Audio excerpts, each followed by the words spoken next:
Friends, हमारी day to day life में कुछ ऐसे सेंटेंसेस हमें बोलने होते हैं लाइक जब तुम उसे फ़ोन करोगे तब वो आएगा, अगर आप उससे मदद मांगोगे तो वो मना नहीं करेगा, अगर मुझे पता चला तो मैं आपको बता दूंगी।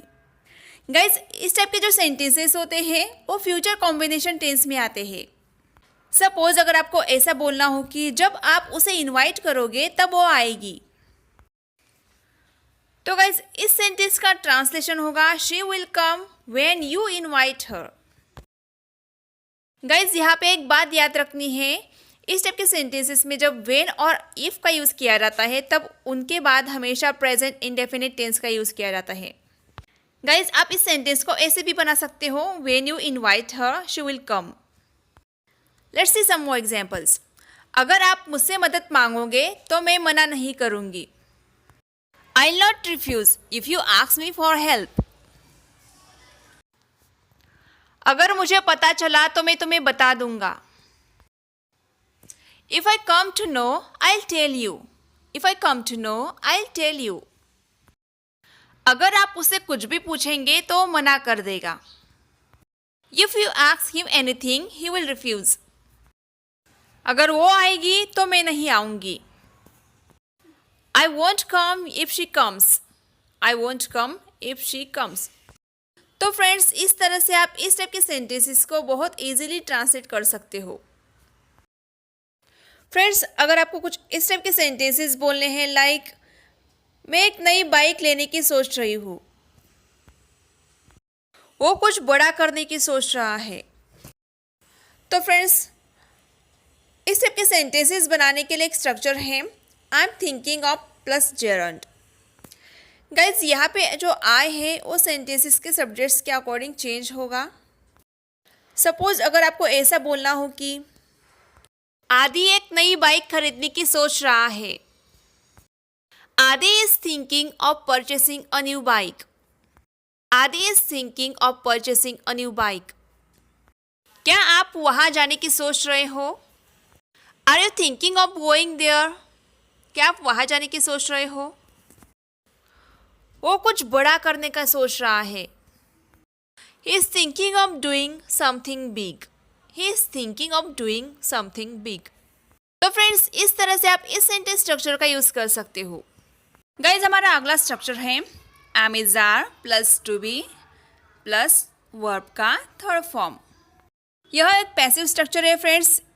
इसका यूज़ हम तब करेंगे जब हमें कुछ इस टाइप के सेंटेंसेस बोलने हैं लाइक यह काम किया जाना है, तुम्हारी पिटाई होनी है, घर की सफाई होनी बाकी है।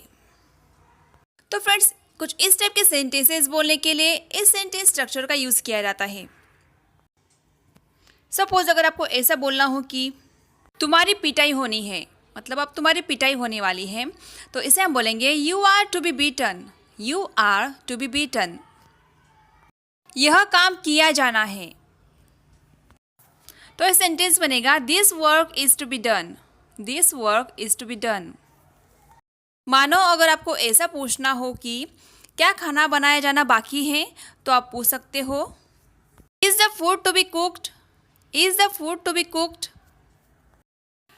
गाइज, इन सेंटेंसेस के अलावा कुछ ऐसे भी सेंटेंसेस होते हैं जो हमें अक्सर बोलने पड़ते हैं लाइक मुझे तो उसकी शक्ल फूटी आग भी नहीं सुहाती, या फिर उसी तो मेरी शक्ल बिल्कुल भी नहीं भाती, मतलब उसे मैं बिल्कुल भी नहीं पसंद हूँ।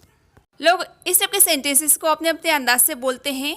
तो गाइज, इस टाइप के सेंटेंसेस कुछ इस तरह से बनते हैं लाइक अगर आपको बोलना हो कि मुझे तो उसकी शक्ल तक नहीं भाती, तो ये सेंटेंस बनेगा I don't like the look of her. I don't like the look of her.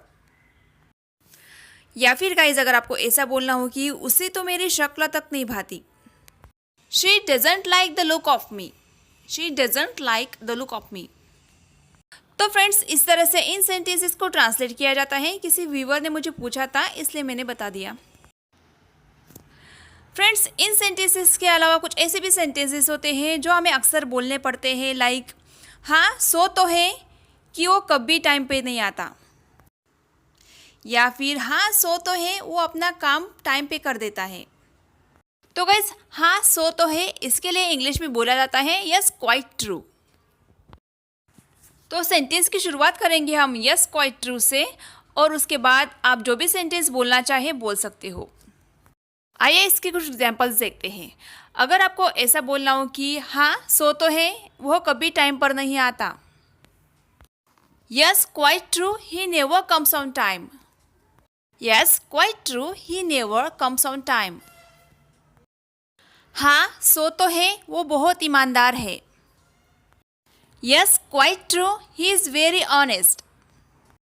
Yes quite true, he is very honest. तो गाइज इस तरह से आपको जब भी इस टाइप के सेंटेंसेस बोलने हो तो आप यस क्वाइट ट्रू का यूज़ ज़रूर कीजिएगा। फ्रेंड्स, कई बार हम ऐसा बोलते हैं कि उड़ती उड़ती खबर सुने हैं कि उसको अच्छा जॉब मिल गया है। उड़ती उड़ती खबर आई है कि उसकी शादी होने वाली है। तो गाइज उड़ती उड़ती खबर आई है या सुनी है, इसके लिए इंग्लिश में बोला जाता है रूमर हैज़ इट। तो आइए इसके कुछ एग्जांपल्स देखते हैं।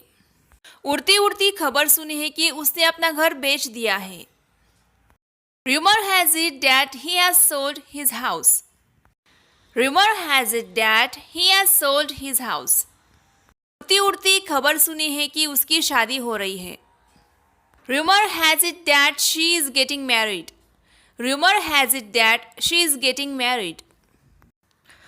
Let's see one more example. उड़ती उड़ती खबर सुनी है कि तुम्हें अच्छा जॉब मिल गया है। Rumor has it that you have got a good job. तो फ्रेंड्स, इस तरह से आप रूमर हैज़ इट का यूज़ आपके स्पोकन इंग्लिश में कर सकते हो। रूमर का मतलब होता है अफवाह। So guys, this is all about this video. I hope आपको आज का लेसन ज़रूर पसंद आया होगा। अगर हाँ तो प्लीज़ वीडियो को लाइक और कमेंट ज़रूर कर दीजिए। और गाइज़, अगर अभी तक आपने मेरे पिछले वीडियोस नहीं देखे हैं तो प्लीज़ उन वीडियोस को भी एक बार ज़रूर देख लीजिएगा, क्योंकि उन वीडियोस में भी मैंने ऐसे ही very interesting and knowledgeable advance English structures, daily use English sentences include किए हैं मेरे वीडियोस में, जो कि हम अक्सर हमारी डे टू डे लाइफ में बोलते हैं, हमारे काम आते हैं। तो गाइज़, अगर अभी तक आपने उन वीडियोस को नहीं देखे तो आप बहुत कुछ मिस कर रहे हो फ्रेंड्स। आप में से बहुत सारे व्यूअर्स मुझे ऐसे सेंटेंसेस ट्रांसलेट करने के लिए पूछते हैं जो कि मैं ऑलरेडी मेरे पहले के वीडियोस में ट्रांसलेट कर चुकी हूँ, इंक्लूड कर चुकी हूँ। तो प्लीज़ आप उन वीडियोस को ज़रूर देख लीजिएगा। और गाइज़, अगर अभी तक आपने मेरा चैनल सब्सक्राइब नहीं किया है या फिर आप इस चैनल पे पहली बार आए हैं तो प्लीज़ चैनल को सब्सक्राइब किए बिना मत जाइएगा, क्योंकि मैं ऐसे ही नॉलेजेबल वीडियोज़ अक्सर अपलोड करती हूँ। तो फ्रेंड्स, मिलते हैं नेक्स्ट वीडियो में। Till then keep learning, keep watching my videos and keep practising. Bye bye, take care.